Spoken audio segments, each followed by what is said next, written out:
अस्सलामुअलैकुम। खुल के बोल के साथ मैं हिमा नवाज। नाज़रीन, साबिक वज़ीर-ए-आज़म इमरान खान ने तीसरा खुला खत लिख दिया है और दूसरी जानिब आर्मी चीफ ने भी सहाफ़ियों के साथ गैर रस्मी गुफ्तगू करते हुए कहा है कि मुझे कोई खत नहीं मिला, अगर खत आया भी तो नहीं पढ़ूंगा। आर्मी चीफ ने खत को चाल करार दे दिया, जबकि खत के मुताबिक बानी पीटीआई अपनी जात के लिए कोई डील या अपनी जमात के लिए कोई रियायत नहीं मांग रहे। और अली अमीन गंडापुर ने भी अडियाला जेल में बानी पीटीआई से मुलाकात की और शेर अफजल मरवत के हवाले से नज़रसानी की भी दरख्वास्त की है। सवाल यह है कि इस मुलाकात के क्या नताइज होंगे और शेर अफजल मरवत का सियासी मुस्तकबिल क्या होगा। और साथ ही मुलाजमत पेशा तबके की आमदनी पर टैक्स की अदायगियां 7 महीनों में 285 अरब रुपए तक पहुंच गई हैं, जो पिछले साल इसी मुद्दत के मुकाबले में 100 अरब रुपए से ज्यादा हैं। हुकूमत ने यह भी एतराफ किया कि मुलाजमत पेशा तबके ने इजाफी टैक्स अदा किया, लेकिन इसके बदले में उन्हें कोई समाजी फवायद नहीं मिले।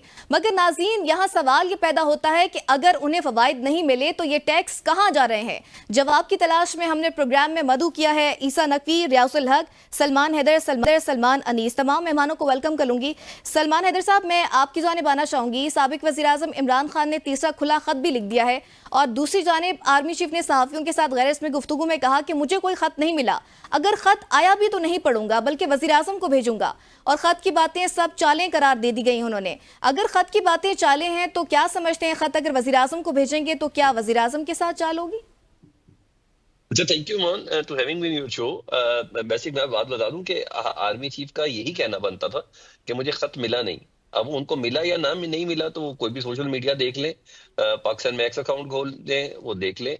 वो तो उनको खैर जरूर उन्हें पढ़ा जरूर होगा। हाँ, अगर मिल लिया है, उन्हें मिला है, अगर वो इस बात की तस्दीक करेंगे तो डेफिनेटली जवाब बनता है। वो खुद भी आर्मी चीफ हाफिज कुरान भी है जी। जिस तरह सलाम करना वाजिब नहीं है, मुस्तहिब है, लेकिन जवाब देना वाजिब है। इस तरह खत लिखने की किसी को पाबंदी नहीं है कि ना लिखे तो ना लिखे, लेकिन अगर जिसने खत लिखा है तो उसको जवाब भी देना पड़ेगा। तो अगर वो ये कह दें कि जी मुझे खत नहीं मिला, तो ये सबसे बेहतर चीज होगी कि उनको वो ये कह दें कि मुझे खत नहीं मिला और मैं अगर मिलेगा भी तो मैं उसको पढ़ूंगा नहीं। ये सबसे बेहतर है। और इन तमाम चीजों का मतलब ही यही है। गैर रस्मी गुफ्तगू थी कि खत मिला भी, खत पढ़ा भी। अगर इमरान खान साहब का ही खत नहीं पढ़ना आर्मी चीफ साहब ने, तो फिर किसको पढ़ना है? ये भी एक अपनी जगह पे सवाल है। और लेकिन मैं पहले दिन से ये कह रहा हूँ, ये खत में कभी भी इमरान खान साहब के मुखातिब आर्मी चीफ नहीं होते। अच्छा, ये खत हुज्जतें तमाम होने की शक्लें हैं। इसमें कहीं शुरू में कुछ पीटीआई के मुखालिफिन ने ये जरूर कहा कि इमरान खान साहब शायद इस खत के अंदर से कोई एनआरओ मांग रहे हैं, लेकिन फिर नून लीग के जो ज़हीन लोग हैं, सियासतदान इसमें राना सनाउल्लाह साहब, ख्वाजा आसिफ साहब वगैरह ये शामिल हैं। फिर उन्होंने ये कहना शुरू कर दिया कि ये तो बकायदा अवाम और फौज के दरमियान फर्क डालने के लिए इमरान खान साहब खत लिख रहे हैं। अभी मेरे सामने खत भी है और मैं आपसे बात करते हुए उसको कहीं देख भी रहा हूँ, तो उसमें कतल कोई एनआरओ वाली बात नहीं है। उसमें इमरान खान साहब बता रहे कि मैं अपनी जात के लिए कोई डील या अपनी जमात के लिए किसी से नहीं कुछ मांग रहा। मैं तो बतौर वजीर आजम और मुहिब वतन पाकिस्तान सर अपनी फौज की साख की बहाली के हवाले से कह रहा हूँ। उन्हें सीधा सीधा बोला जी ISPR को साहब कोई झूठिया बयानियां ना दिया करे। बार बार कहना है कि फौज सियासत में मुदाखलत नहीं करती, कौम की अकल की तौहीन के मुतरादिफ है। वो इसमें से ऐसी कोई चीज नहीं है जिसमें वो कोई एनआरओ या कोई सीवी पेश करने वाली बात या माफी के ख्वास्तगार है। वो बावर करा रहे हैं। वो बावर भी आर्मी चीफ साहब को नहीं करा रहे, उनको सब बावर है आर्मी चीफ साहब को। प्लीज पाकिस्तान की एस्टेब्लिशमेंट को कोई भोला मासूम ना समझे। उनको अगर उन्हें नहीं मालूम तो फिर किसको मालूम है? जी हाँ, तो वो तमाम चीजों ने पता है। वो बेसिकली रिकॉर्ड को दुरुस्त कर रहे हैं और ये साइकोलॉजिकल एक बहुत बड़ी मूव है। इसका इम्पैक्ट बहुत तगड़ा है। इसका इम्पैक्ट बहुत तगड़ा है कि आप हर दूसरे तीसरे दिन एक बार खत लिख के वही बात आगे पीछे करके उसको रिपीट कर देना, उसको दोहरा देना। ये कहीं ना कहीं बताया जा रहा है कि देखिए, मैंने कहा था ना, ये बेसिकली अवाम को बता रहे हैं इमरान खान साहब। डॉक्यूमेंट करना चाहते हैं सारी चीजें। सॉरी, डॉक्यूमेंट करना चाह रहे हैं खान साहब सारी चीजें। डॉक्यूमेंट तो ऑलरेडी ट्वीट्स की शक्ल में तो है ही है ना। अब सिर्फ ये कह देना अब, और अगर आप ये कहें कि इसका कोई असर नमूदार नहीं है तो पर मुझे बता दें, फिर अता तारड़ साहब से लेके आज का पूरा प्राइम टाइम क्यों सजा हुआ है इमरान खान साहब के तीसरे खत के ऊपर? वो भाई, वो उसका इम्पैक्ट है तो सजा हुआ है ना। कल सुबह प्रेस कॉन्फ्रेंसेस देखिएगा। मैं काफी देर से मीडिया स्क्रीन पे नहीं हूँ, नहीं तो अभी आपको खुद भी अंदाजा हो गया होगा कि एकदम से क्या शोर शुरू हो गया। तो इसका कोई इम्पैक्ट है तो दैट्स वाई ये सब चीजें ना। ठीक है, अगर इस खत का इम्पैक्ट नहीं है तो सिक्योरिटी जरा कभी इसकी तरदीद भी ना करें। एग्जैक्टली तो इसका है कहीं ना कहीं है। ये कहना आर्मी चीफ का बिल्कुल बनता है, क्योंकि खत का अगर कह दिया कि मुझे मिला है तो फिर उसका जवाब भी उनको देना पड़ेगा। रियाज साहब, वैसे आर्मी चीफ ने खत पढ़ने से इनकार क्यों किया है आपके मुताबिक? मतलब खत है, उससे पढ़कर जवाब देना ना देना ये बात की बात है, खत को पढ़ने से इनकार करने के पीछे क्या मुहरकात हो सकते हैं? देखें, इस वक्त हम मौजूद हैं और हमारे जितने सवालात हैं, जितने टॉपिक हैं, पूरा प्रोग्राम है, वो उस खत के गिर्द घूम रहा है। टॉक शो सारे खत के इमरान खान के गिर्द घूम रहे हैं, पीटीआई के गिर्द घूम रहे हैं। देखिए, यही वो चीज है जो इमरान खान चाहते हैं। ये बाकी बातें सब बेमानी हो जाती हैं, लायानी हो जाती हैं कि जनाब वो खत मिला, नहीं पहुंचा। जब पहला खत जब लिखा गया, देखिए खुला खत मतलब पार्टीशन के जमाने में उससे पहले और ये सारा कुछ होता था। खुले खत का मतलब ये है कि वो खुला होगा, ये कोई लिफाफे में सील बंद नहीं होता। उसके बाद जनाब वो प्रेस रिलीज आई कि जी हमें कोई खत नहीं मिला। वो इतनी है मुझे इंतहाई मुझे हंसी आई कि देखें, बाद औक़ात आप खामोश रहते हैं, लेकिन अब हमारे यहाँ अभी बात करने का और चुप ना रहने का ज़ाहिर है हर तरफ जो है एक मिजाज बन चुका है। तो वो बड़ी मजे का खेज बात थी कि जनाब हमें खत नहीं मिला। अच्छा, अब उसके बाद जनाब हम देख रहे हैं कि मुसलसल 3 खत अब तक जा चुके हैं, और इसके अलावा एक खत चीफ जस्टिस ऑफ पाकिस्तान को जा चुका है, जो आईएमएफ से मिले की टीम से मिले, जो वफ्द आया हुआ है वो असेसमेंट करने गवर्नेंस वगैरह की, उनको कहा और फिर सहाफियों से बात करते हुए कहा कि जनाब ये तो बड़ा सीरियस है और मैंने आईनी बेंच की कमेटी को भिजवा दी है। तो देखें, अब ये सारी चीजें, ये वो चीजें हैं कि इमरान खान जो साइकोलॉजिकली गेम खेलने की, गलत सही एक अलग बहस है। इस वक्त चल रही है बयानिए की, प्रोपेगेंडे की जंग। गलत सही एक प्रोपेगेंडा हो सकता है, इसमें मैं और आप और बहुत से लोग घंटों बात कर सकते हैं, पैनलिस्ट वगैरह भी। लेकिन असल बात यह है कि आपने खबरों में रहना है, आपने अवाम को अपनी बातों से मुतालिक अपडेट रखना है और अपने मुखालिफ को मजबूर करना है कि वो बात करे इस मौजू पे। आज वही हुआ कि जनाब हमने देखा कि आर्मी चीफ ने साफियों को कहा कि जी मुझे कोई खत नहीं मिला, अगर मिला तो मैं वजीर आजम को दे दूंगा। तो ये बहुत बड़ी कामयाबी है कि आप अपने फिलहाल एक ज़ाहिर है दूसरी तरफ जो है वो आर्मी चीफ ही हैं, मुखालिफ कह लें या जो भी कह लें, तो उन्होंने उनको मजबूर कर दिया एक किस्म के एक बात करने पे।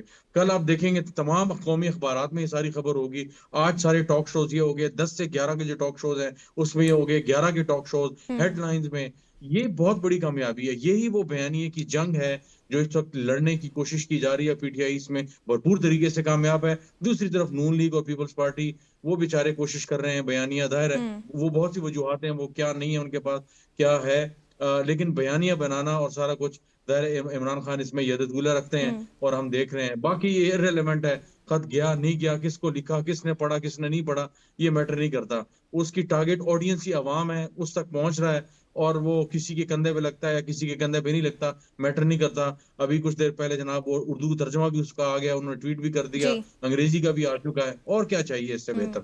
यही वो चीज चाहते हैं इमरान खान बस। ठीक है सलमान अनीसा, बानी पीटीआई ने तीनों खत एक्स ट्वीट पर लिखे, जबकि इससे कबल 350 सफ़ात पर मुश्तमिल एक खत बमा यूएसपी सुप्रीम कोर्ट को लिखा, जिसके ऊपर काम होने के इम्कानात भी हैं। तो एक्स ट्विटर के बजाय आर्मी चीफ को बाकायदा खत क्यों नहीं लिखते? क्योंकि पाकिस्तान में एक्स पर पाबंदी भी है। वो ख़त लिखा है तो इसी वजह से तो आर्मी चीफ ने कहा कि मुझे तो मिला ही नहीं। वो जो ख़त लिखा जाता है बाय हैंड या जो टाइप जो भी लेटर है वो तो मेल के हवाले हो जाता है ना, तो वो मेल तो आपको पता है आर्मी की जो चीफ़ की है वो एज अ प्रोटोकॉल फ़िल्टर भी होती है और उनको खाली इंपॉर्टेंट जो भी मेल्स हैं वो फॉरवर्ड की जाती हैं। बहरहाल जी बड़ी खूबसूरत और दिलचस्प गुफ्तगू है। मेरे दोनों दोस्त सलमान हैदर साहब भी और रियाज साहब भी है ना, बड़ा बांगे दबंग कहते हैं कि बहुत अच्छा काम हुआ है। लगा ना पता एक बारी चीफ ने भी एक बारी जवाब देना पै गया। देखें, ये बात यहाँ तक तो बिल्कुल ठीक है कि आजकल के टॉक शोज़ के अंदर हम खतूत की बात करेंगे, लेकिन आर्मी चीफ के इस एक बयान के बाद जो पीटीआई का बयानिया था कि साड़ी गल बात चल रही है, खान हुन बाहर आ रहे हैं, वो भी दफन होगा।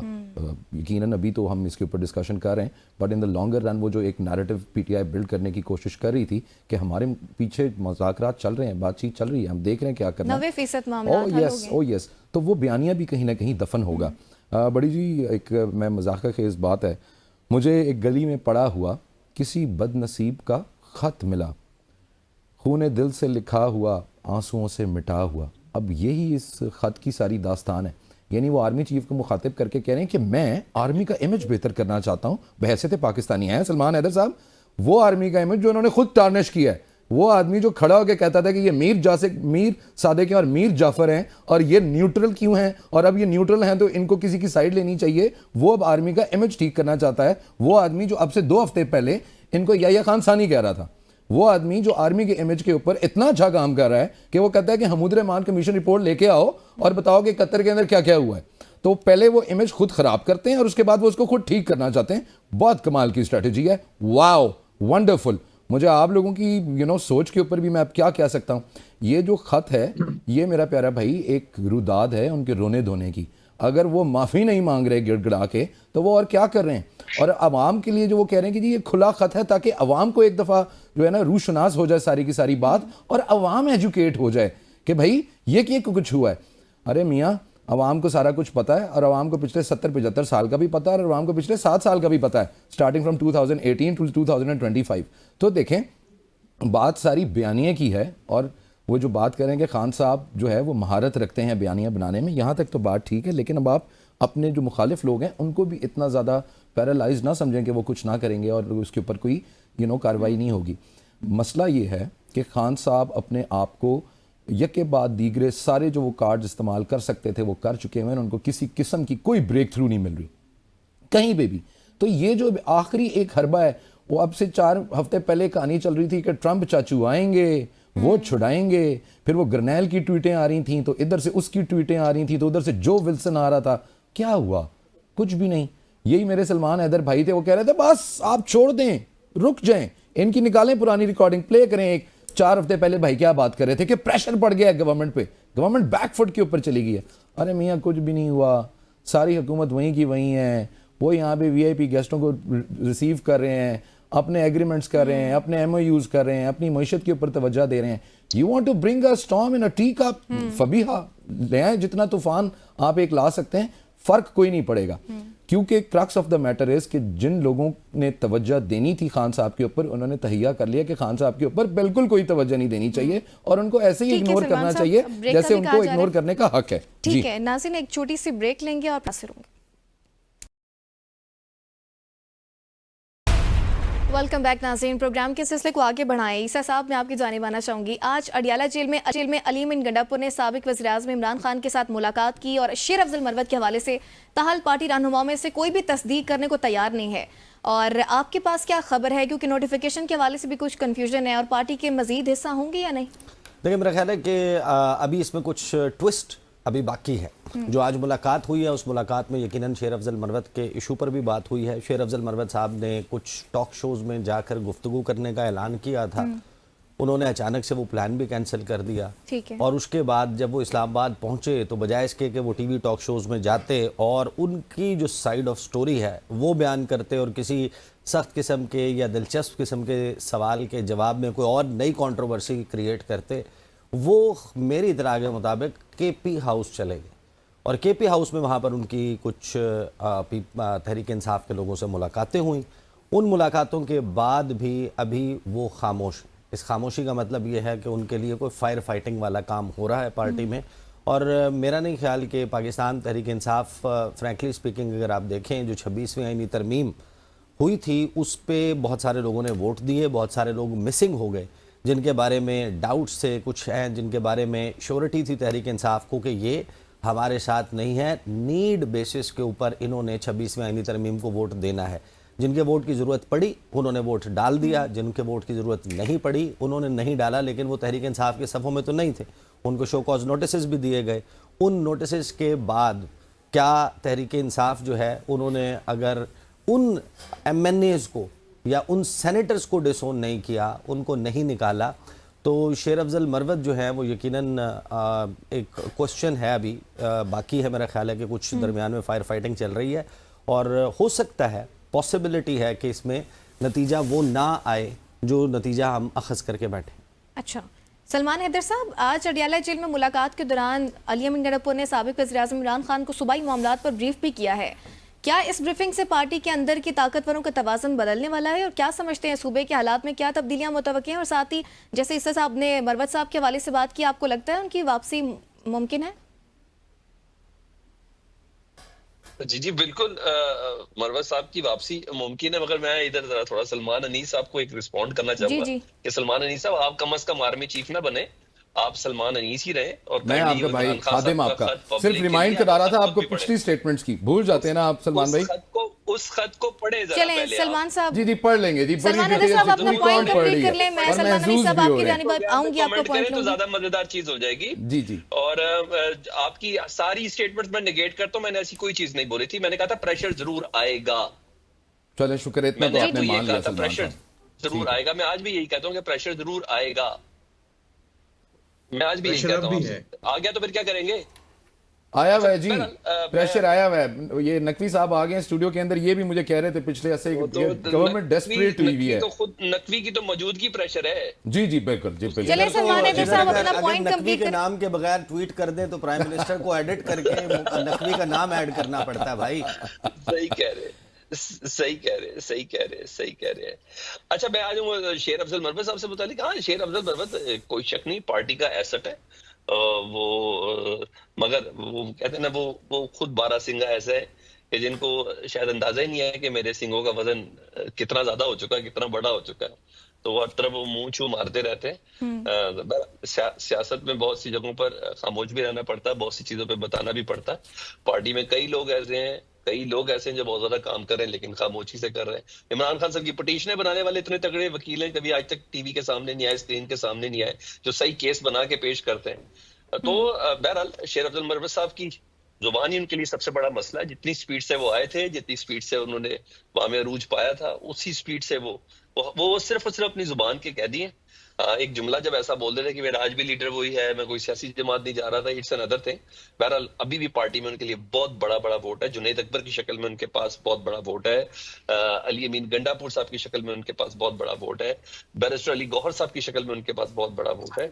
अगर उनकी सलमान अकरम राजा साहब या रऊफ साहब या एक आध और बंदे उमर अयूब साहब से अगर उनकी कुछ है तो इट्स अनदर थिंग, लेकिन उनके पास भी वजन है। पार्टी के लोग उनको पसंद करते हैं और डेफिनेटली अगर इमरान खान साहब से बात हुई होगी तो वो जो एक चीज रुक गई है ना अभी, जैसे ईसा नकवी ने बोला कि आज उन्होंने ऐलान किया था कि आज से मैं अपने ऊपर से वो पाबंदी खत्म कर रहा हूँ, मैं अपनी पोजीशन को वाजे करूंगा मीडिया की स्क्रीन के सामने।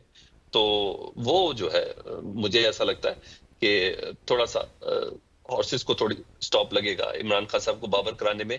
अली बिन गंडापुर साहब आए, मेरे पास तो खबर है कि जुनैद अकबर साहब की भी मुलाकात हुई इमरान खान साहब से।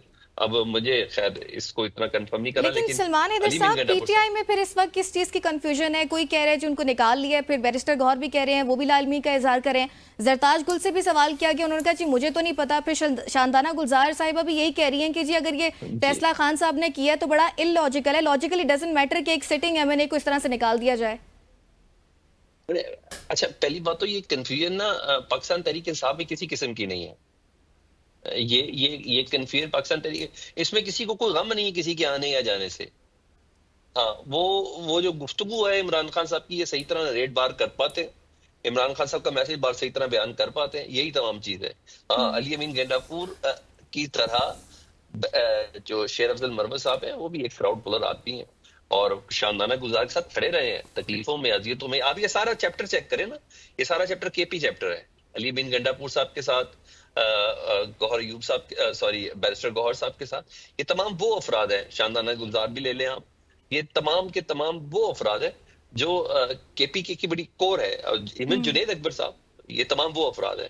तो अली अमीन गंडापुर साहब की शक्ल में इमरान खान साहब का एक बहुत बड़ा, जिसे कहते हैं, एक ट्रस्ट है उनकी शक्ल में। वो उनकी बात को इमरान खान साहब आज भी बहुत अहमियत देते हैं। तो शेर अफजल मरवत की सिफारिश अगर अली अमीन गंडापुर साहब ने की हो ना तो इट मैटर्स, मुझे ऐसा लगता है।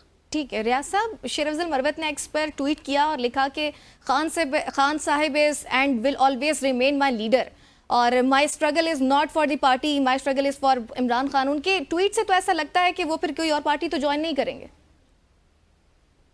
देखें जी, शेर अफजल मरवत को तो कुछ जानता ही नहीं था और शेर अफजल मरवत की पहचान तो बनी ही जाहिर है पाकिस्तान तहरीक इंसाफ और इमरान खान की गुर्बत, और उसके बाद हमने देखा कि इलेक्शन वगैरह की कैंपेन में सारा कुछ क्या हुआ।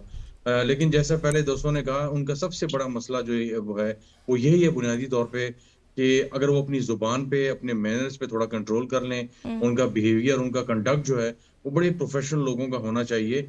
अगर वो फर्स्ट और सेकंड टियर में अगर वो शुमार हो किए जाते हैं तो आपको अपनी शोहरत पे जरा काबू करना होता है। आप अगर आपको कोई इस तरह की फेम और ये चीजें मिल गई हैं, आपने उसको थोड़ा कंट्रोल करना होता है। इसमें कोई शक नहीं है कि वो पाकिस्तान तहरीक इंसाफ में रहने की कोशिश करेंगे, रहेंगे। और क्योंकि इसके अलावा उनकी किसी और जगह इस तरह वो बनती नहीं है, ना उनका कोई एज सच कोई इतना हम कहेंगे पॉलिटिकल हिस्ट्री है, या उनका कोई बहुत बड़ा इस तरह का कोई ऐसा एक एक जिसे पॉलिटिकल एक्यूमेंट कहते हैं, ऐसी कोई चीज उनमें नहीं है। और हमने देखा कि आखिरी जो जलसा सवाबी में हुआ, जिस तरह उन्होंने वो बिहेव किया जब सलमान अकबर राजा तकरीर कर रहे थे, ये सारी बातें ज़ाहिर है इमरान खान तक भी पहुंची। अब अगेन इसमें पैगामात किस तरह गए, किसने क्या कहा, सबसे ज्यादा नाकत तो जाहिर है सलमान अकबर राजा ही हैं, और एक दूसरे के खिलाफ लफ्जी गोलाबारी भी करते रहते हैं। तो मेरा ख्याल है अपनी जुबान पर अगर ये काबू पा लें तो मामला बेहतर हो सकते हैं। सऊदी अरब के हवाले से उनके मोहम्मद बिन सलमान के आने से पहले उन्होंने जो तकरीर वगैरह की थी, सॉरी एक सऊदी जो वफद आना था सारा कुछ, तो उससे काफी एम्बेरसमेंट हुई, और इमरान खान को फिर ट्वीट वगैरह वो उनके ट्विटर हैंडल से हुआ, सफाई देनी पड़ी। तो ऐसे मौके पे, क्रिटिकल मौके पे अजीब व गरीब किस्म की गुफ्तगू करना, अपने जुबान पे काबू ना पाना, तो ये उनके बड़े मसाइल हैं। बाकी ये है कि जाहिर है एक एमएनए मुंतखब होके आए हैं, उनकी जाहिर है वोट है, सारा कुछ है, लेकिन जाहिर है वो पाकिस्तान तहरीक इंसाफ की वजह से ही है। बस उनके लिए एक यही है कि अगर अपनी जुबान को वो कंट्रोल कर लें तो मामला बेहतर हो सकते हैं, और पार्टी में भी उनके लिए जगह हो सकती है। लेकिन अगर उनका यही रवैया रहा तो अब मुझे नहीं लगता कि नजरसानी और ये दूसरी चीजें कितना मैटर करती हैं। लोग कोशिश तो करेंगे, अली अमीन गंडापुर, जुनैद अकबर बड़े करीबी उनके लोग हैं, ये उनके लिए कोशिश करेंगे कि वापस आ सकें। बैरिस्टर गौहर भी यही चाहते हैं कि मतलब आप वापस आ जाएं या थोड़ा सा नरमी का मुजाहरा हो, लेकिन हर मर्तबा ये बात आती है और उसके बाद फिर ये वही हरकतें शुरू कर देते हैं। तो ये अपने ही जो है वो लफ्जों के कैदी और गुलाम है। जब तक ये इस तरह की चीजें करते रहेंगे, ये उनके लिए मसाइल होते रहेंगे। ये बुनियादी चीज समझ लें, ये कोई इतना बड़ा जो है वो फलसफा नहीं है। ठीक है सलमान अनी साहब, आपको क्या लगता है मरवत साहब की वापसी हो सकती है, मौका दिया जाएगा? बिल्कुल दिया जाएगा। अभी कहाँ गए हैं वो, इधर ही हैं। उनके लिए जितनी सिफारिशें डाली जा रही हैं, I am sure he will be a very important part of their party. अब जो बात चल रही है, सबसे खूबसूरत बात यह कि चलें सारे मुत्तफ़िक़ हैं इस बात के ऊपर कि उनका अपनी ज़बान के ऊपर काबू नहीं है। ये तो खैर जी वो ट्रेट है जो उन्होंने अपने लीडर से लिया है, उनके लीडर को अपनी ज़बान पे कौन सा काबू है।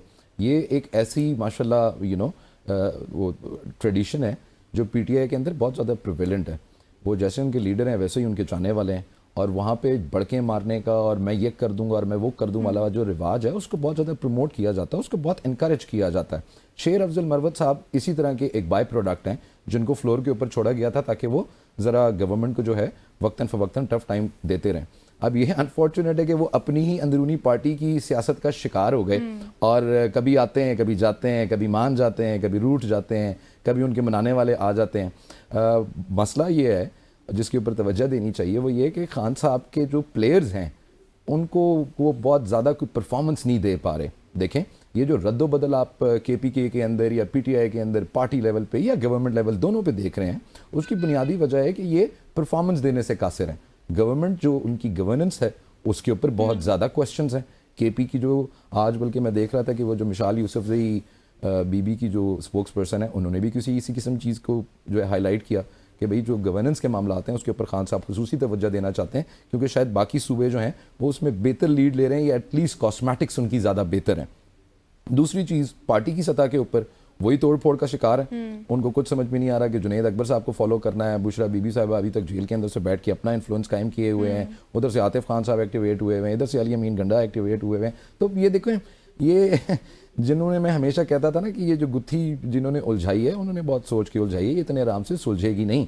ये जो पार्टी अब जिस तोड़ फोड़ का शिकार है, आई एम वेरी कन्विंस्ड कि जब खान साहब जब भी वो आएंगे तो उन्हें अपनी पार्टी को बहुत एक दफ़ा असर नौ तामीर करना पड़ेगा, क्योंकि अब जो धड़ेबाजी हुई हुई है, और जिस तरह आज ये शेर अफजल मरवत साहब का भी बयान था कि अगर आप लोगों ने ऑब्जेक्शन उठाना है तो सबसे पहले उन लोगों के ऊपर उठाएं जिन्होंने 26वीं आईनी तरमीम के अंदर आपके साथ बगावत की है। वो तो बिल्कुल ठीक बैठे हुए हैं, उनको तो शो कॉज नोटिस भी नहीं दिया, उनसे तो कोई पूछताछ भी नहीं की, इसलिए क्योंकि उनका धड़ा मुख्तलिफ है। हालांकि उनकी मुल्तान के अंदर 5 सीटें हैं और उनका बड़ा इन्फ्लुएंस है। आपने कितने लोगों को देखा है मुल्तान से आके सारी की सारी इंतशारबाजी के अंदर शरीक होते हुए। तो बात यह है कि जो वो इंतशार ये बाकी लोगों के लिए कर रहे थे और मुल्क के लिए फैला रहे थे, वो इंतशार अब इनकी अपनी पार्टी के अंदर है, तो they must taste their own medicine, enjoy करें। मरवत साहब ने कल ये भी कहा था कि खातून की वजह से पार्टी को बड़ा नुकसान पहुंचा, और मैं भी उसी की जद में आऊँ, मैं वक्त आने पर बताऊंगा भी। कैसे वक्त आने पे बताएंगे? उन खातून का नाम लेंगे तो इनकी ज़बानें नहीं जल जाएंगी, पर नहीं जल जाएंगे, इनकी जो थोड़ी बहुत रही कि इनकी इज्जत है, ये जो एमएनएशिप चल रही है, ये भी फारिग हो जाएंगे। उनका तो आप नाम नहीं ले सकते। कैसी आपने बात कर दी। उसके पीछे तो चीफ मिनिस्टर को बुला के अडियाला के अंदर उन्होंने जलील किया है कि क्यों तुसी उन्होंने भी बेचारी खातून ਨੂੰ ਵੀ ਮੇਰੇ ਨਾਲ ही अंदर डकवाता जे। ठीक है सलमान हैदर साहब, अब मैं आपकी जानिब आना चाहूँगी। दूसरी जानिब मुलाजमत पेशा तबके की आमदनी पर टैक्स की अदायगियाँ 7 महीनों की 285 अरब रुपए तक पहुँच गई हैं, जो पिछले साल की इसी मुद्दत के मुकाबले में 100 अरब रुपए से जायद हैं। हुकूमत ने इस बात का एतराफ़ भी किया है कि मुलाजमत पेशा तबके पर टैक्स का बोझ उसकी अदायगी की सलाहियत से ज़्यादा है। तो जानबूझकर आम आदमी पर इतने ज़्यादा टैक्स लगाना समझ से बालातर है। ईमान, ये वाकई समझ से बालातर है, मगर जब इनकी मीडिया स्टेटमेंट आती है वो बड़ी उम्दा होती है। मेरा इत्तेफाक ये हुआ कि मैं पिछले कुछ दिनों से मुख्तलिफ सूबों के अंदर मौजूद हूँ। पेशावर में भी था, वहाँ कोई अली अमीन गंडापुर साहब की कारकर्दगी से मुतमईन नहीं। आप यकीन जाने कोई मुतमईन नहीं, लेकिन हाँ हम पूछते हैं कि भाई आप वोट क्यों देते हैं? उन्होंने कहा जी हम गुस्से में वोट देते हैं। इसी तरह मैं आज लाहौर में वो रोड शो को रिकॉर्ड कर रहा था, तो इधर भी बड़ी बदमजगी का आलम है, लोगों के चेहरों पर बहुत है। उन्होंने कहा जी हाँ 80 प्रोजेक्ट की बात तो सुनी, हम तक डिलीवर नहीं हुआ, और ये कैसी माँ है जो मैं बोलने की भी इजाजत नहीं देती। यानी बयानिए बनाना डिजिटल मीडिया पर, मेन स्ट्रीम मीडिया पर, अखबारात पर, ये सब चीजें अपनी जगह पर है। हमारा आप ये देखें, हमारे दोनों ही प्रोजेक्ट नाकाम है, दोनों ही हाइब्रिड सिस्टम के, जिसमें एक मोहसिन नकवी साहब आप देख लें, जिस दिन से वो वजीर दाखिला बने पाकिस्तान का क्या हाल है। दूसरा वो भी इस कोई सियासी सेटअप का हिस्सा तो नहीं है ना। इसी तरह हमारे औरंगजेब साहब जो हमारे वजीर खजाना है, वो भी किसी सियासी सेटअप का हिस्सा नहीं है, इम्पोर्ट है, लाया गया। कहते हैं कि एस्टेब्लिशमेंट के बड़े चहीता लोग हैं, उनके चुने हुए हीरे हैं जो आए हैं। आप देखें जब सियासी लोग नहीं होंगे ना बीच में, तो फिर इसी तरह की बोंगियां मारेंगे, बात करेंगे, इंपॉर्टेंस क्रिएट करेंगे, कुछ ना कुछ ऐसा होगा। आप ये देखें, मैं बिल्कुल कॉपी पेस्ट करता हूँ उनके वर्ड को। उन्होंने कहा 9 साल की कम तरीन सतह पर है महंगाई। ये जुमला है मेरे वजीर खजाना साहब का, 9 साल की कम तरीन सतह पर है। यार इससे बड़ा कोई जोक है? अब वो कौन मुशीर है, वो कौन से स्टाफ अफसर हैं जो कहते हैं कि सर ये कह दें, क्या बात हो जानी है, बल्ले बल्ले हो जानी है। भाई लोग, मैं आज सड़क पे था, मैं माल रोड, लिबर्टी, ये बाटी वगैरह वाली ये सारी साइड पे थे। लोग बात करते करते रो पड़ते हैं, बात करते करते रो पड़ते हैं। मैंने बताया, मैंने कहा पंजाब में सोलर दिया, स्कूटीज दी, और इसके अलावा लैपटॉप्स दिए। लोगों ने कहा दिए होंगे, लेकिन हमारे साथ क्या मामला है? ठीक है, आप हमें ये बताएं, हमारे तो बुनियादी मामला है। तो बहुत सारी बातें आखिर में क्या है, वजह ये है कि नौकरी पेशा आदमी से अगर ये 285 अरब रुपए तक इन्होंने आमदनी पर टैक्स ले लिया ना, 285 अरब रुपए, वो इस वजह से बेचारा छुपा नहीं सकता। वो छुपा नहीं सकता, उसको सैलरी मिलती है बैंक में, उस बेचारे के साथ उसने उसकी परसेंटेज काटनी है, रिटर्न देना ही है। लोगों ने खुशी से नहीं दिए। टैक्स और रिगार्डिंग अगेन हुकूमत के पास कोई मैकेनिज्म भी मौजूद नहीं है। रियाज साहब, हुकूमत ने यह भी एतराफ़ किया है कि मुलाजिम पेशा तबके ने इजाफी टैक्स अदा किया, लेकिन इसके बदले में उन्हें कोई समाजी फवायद नहीं मिले। अगर उन्हें फवायद नहीं मिले तो ये टैक्स कहाँ जा रहा है, और क्या मौजूदा निज़ाम के तहत आप कोई उम्मीद रखते हैं कि मुलाजमत से वाबस्ता लोगों को कोई समाजी फ़ायदा मिल पाएगा? देखें किस किस्म का समाजी फायदा मिल रहा है। मैं एटीएम से पैसे निकालता हूं, अगर वो उसी बैंक की एटीएम का डेबिट कार्ड नहीं है या क्रेडिट कार्ड नहीं है, तो मुझसे पैसे कटते हैं। जी, डिस्पाइट द फैक्ट कि मैं फाइलर हूं, मैं टैक्स देता हूं, मैं हर साल टैक्स देता हूं। उसके अलावा सिक्योरिटी मेरी अपनी है, अपनी जान की हिफाजत मैं खुद करता हूं। सेहत का जो सारा कुछ है मैं प्राइवेट के तौर पे खुद अरेंज करता हूं। तालीम का अपने बच्चों की करनी हो या अपना कुछ करना हो, मैं खुद सारा अरेंज करता हूं। तो मुझे बताएं कि ट्रांसपोर्ट का निज़ाम भी यहाँ हम देख रहे हैं कि पूरे मुल्क में कैसा है। इस्लामाबाद में तो जैसा तैसा, पेशावर में या कराची वगैरह में तो है, लाहौर में भी 4-5 बड़े शहरों में, बाकी पूरे मुल्क में क्या है?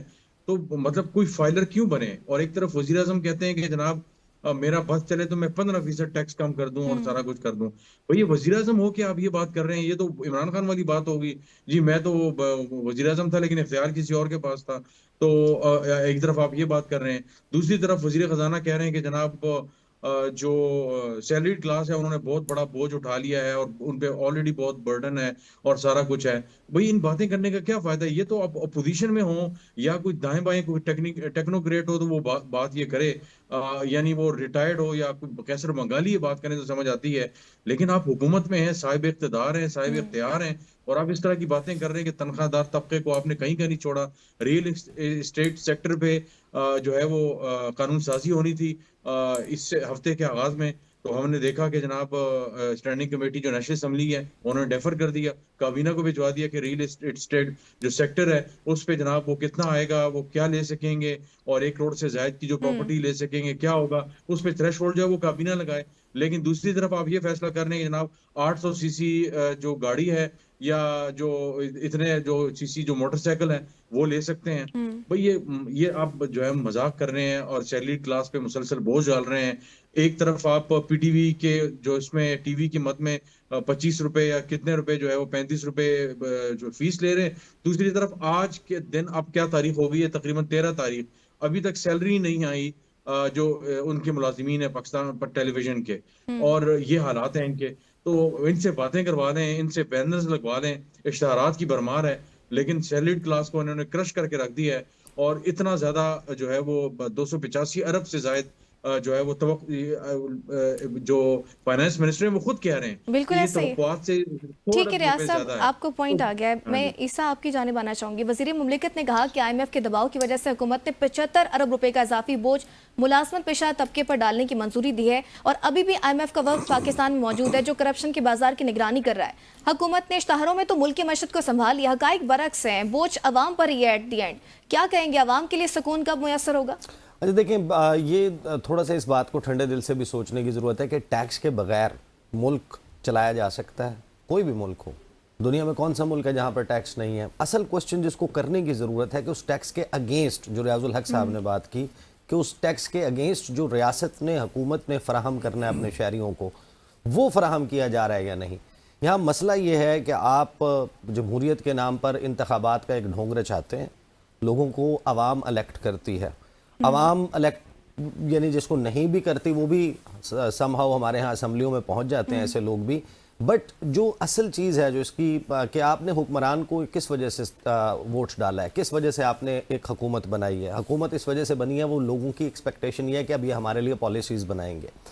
उसके बाद हुकूमत मिसिंग हो जाती है।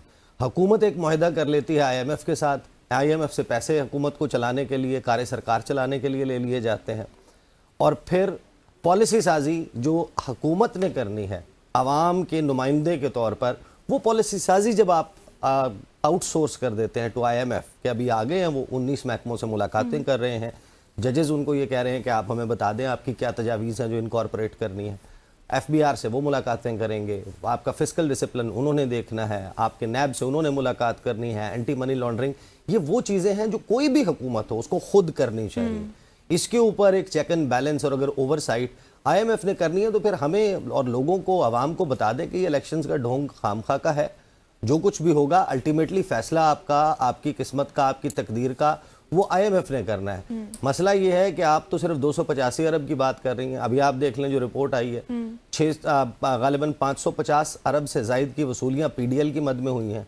पेट्रोलियम डेवलपमेंट लेवी पाकिस्तान की तारीख में सबसे ज़्यादा इस छमाही में जो अभी गुजरी है उसमें इकट्ठी की गई है।